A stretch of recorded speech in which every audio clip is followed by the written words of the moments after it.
Bueno, pues este vídeo lo hago para aquella gente que desarrolla en Linux y en Eclipse, y en particular pues tiene problemas con software privativo Intel. Bueno, obviamente GFortran pues permite paralizar en OpenMP con cierta facilidad. Aquí voy a explicar dos cosas. Primero, cómo utilizar Intel Fortran, especialmente la paralización, compartir librerías que son necesarias para poder paralizar, y también cómo utilizar un sistema de control de versiones.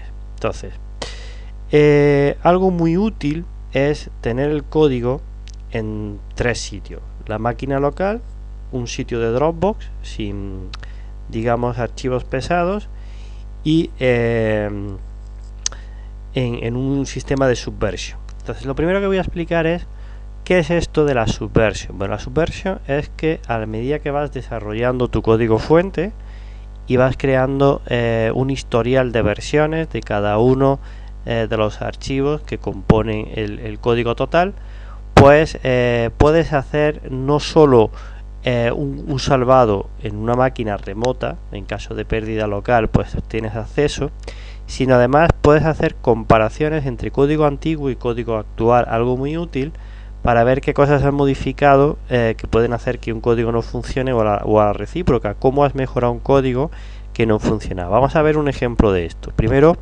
vamos a ver un ejemplo práctico y luego vamos a ver cómo se utiliza esto.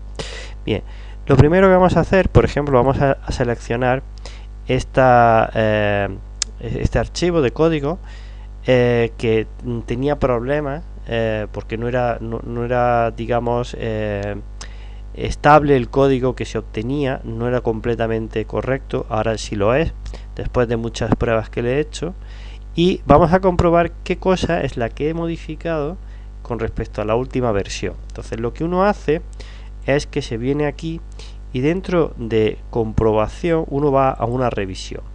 Entonces, desde internet, desde el repositorio, uno viene a esta versión, que es la que a mí me interesa en particular, y aquí vemos la comparación, es decir, qué cosas he cambiado de una versión respecto de la otra para que funcione. En primer lugar, esto es simplemente índices, y he tenido en cuenta también la actualización del metal, porque es una lámina de grafeno sobre metal. Y no solo eso, sino que además había unas pequeñas librerías. Librerías no, unos pequeños índices, estos de aquí, en los cuales el orden importaba. Este 1, que aquí es un 2, y este 1, que como se puede ver, aquí era un 2, han hecho que sea estable y que sea perfecto, que sea correcto. Es decir, un simple copy-paste de un sitio a otro, y el orden correcto de los campos, de las posiciones de los campos en el espacio, no en el tiempo. En el tiempo estaban correctamente indexados, pues hacía que fuera inestable el código. Entonces ahora se puede ver qué problema había, cómo se ha corregido y cómo se ha comparado.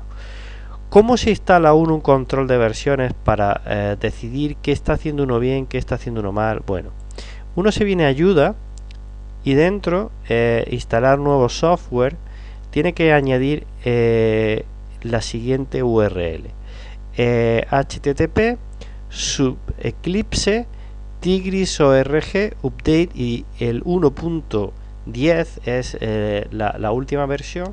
Estamos en octubre de 2019, ¿vale? Entonces uno pone esto y inmediatamente aparece estos dos paquetes de software para instalar.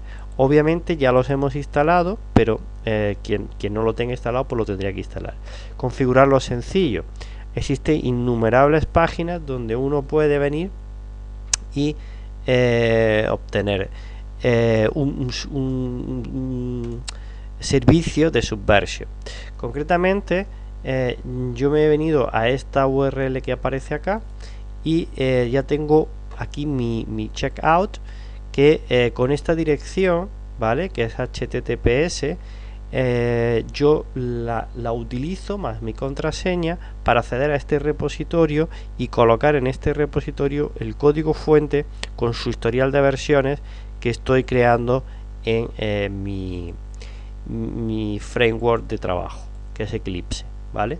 Entonces, así de simple, pues es utilizar un control de versiones. Ahora viene la segunda parte. ¿Qué pasa si en lugar de compilar con GFortran yo quiero utilizar Interfortran? ¿Por qué Interfortran? Bueno, yo recomiendo para desarrollar utilizar GFortran y para debuguear también, porque es mucho más exigente en la sintaxis y en la estructura de datos que Interfortran, pero Interfortran está más optimizado y es más rápido cuando uno hace un lanzamiento. Entonces yo no he quedado en el branch, no está el ejecutable, sino que lo llamo en el makefile a su posición, y la solución no está en decirle en el makefile no solo dónde está la posición de la librería, ¿vale? O las librerías, sino que hay que hacer algo más para evitar el problema de compartir. Esto viene aquí explicado, el problema de compartir esta librería. Aquí viene explicado, pero no se resuelve el problema. Se mandan otros foros, se sugieren cosas. Voy a explicar cómo hacer esto, es decir, cuál es la solución definitiva que al menos en la distribución Linux, la 18.04 LST, funciona correctamente. Entonces, ¿qué es lo que uno hace? Bueno, el problema está básicamente en que esta librería no la ve. Entonces, lo que se ha de hacer es lo siguiente. Uno escribe esto, y lo que hace con Nano es un editor de texto, no es otra cosa, y este archivo de configuración, ¿vale? Para decir las librerías que existe, añade esta línea de Intel, donde le estás diciendo, vale, añade a las librerías, yo estoy compilando con Intel 64, pues he añadido la línea de Intel 64. Entonces, no basta solamente con hacer esto. Después de hacer esto, hay que decir existe, ¿vale? Se pone esa línea para que el sistema operativo sepa que está, pero aparte luego hay que actualizarlo para ponerlos en estado. Entonces se ejecuta esto y ya están en estado. Entonces cuando uno compila en paralelo en OpenMP, pues uno va a poder compilar sin problemas. Bueno, ya está compilado. Entonces, ¿qué más cosas recomiendo hacer aparte de esto? Bueno, aparte de esto, es una muy buena práctica. Déjame un segundo que compruebe esto. Está a ver, creo que lo tengo. Eso es acá. Entonces, es una buena práctica, aparte de guardar en el repositorio de Subversion y de tener una copia local en la máquina de trabajo, tener otra copia actualizada, por eso se utiliza la letra U, en Dropbox. ¿Qué es lo que se recomienda también hacer? Cuando se haga esto, primero limpiar completamente de ejecutables y de archivos de datos generados a través del makefile. Entonces, una vez hecho esto, pues simplemente se ejecuta y se tiene la última versión en Dropbox, aparte de tenerla en el repositorio en la máquina local. Entonces, ¿qué tres cosas hemos visto? Cómo instalar un sistema de control de versiones, cómo utilizar un servicio dentro de este sistema de versiones para poderte proveer y subir a ese repositorio tu código, cómo resolver el problema de las librerías compartidas cuando se instala el Intel C y el Intel Fortran para la versión 64, es decir, de 64 bits, en un sistema Linux Ubuntu. Este es el Biotic.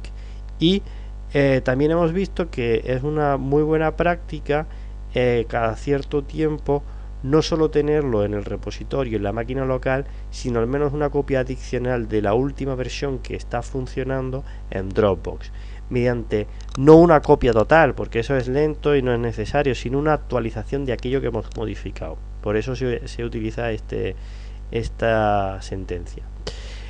Aparte, el control de versiones permite el trabajo en equipo para desarrollar partes por grupos y saber quién está haciendo qué, en qué momento ha hecho y qué modificación ha hecho, y compararla con algo que ya estaba previamente. Es decir, es útil a nivel personal y a nivel de trabajo en equipo.